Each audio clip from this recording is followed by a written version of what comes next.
এই ভাইয়া কি গাছ এন্না কত কইরা? না 5 টাকা করে। ও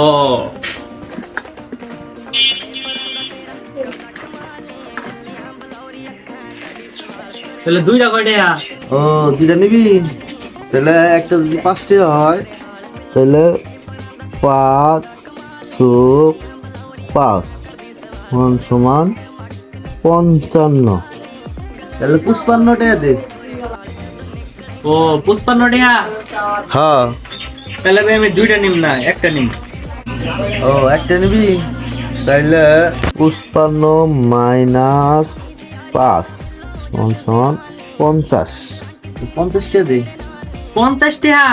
তাহলে ভাই আমি একটাও নিম না। ও তাহলে একটাও নিবি না, তাহলে 50 মাইনাস 5 45, তাহলে 45 টাকা দে। 45 টাকা? হ্যাঁ। আমি তো নিলামই না। না নিলি, আমার হিসাবে যাইছে তাই। ও তাহলে হিসাব আইছে না? তাহলে আর কি বরং যাবো না। দে, আচ্ছা যা।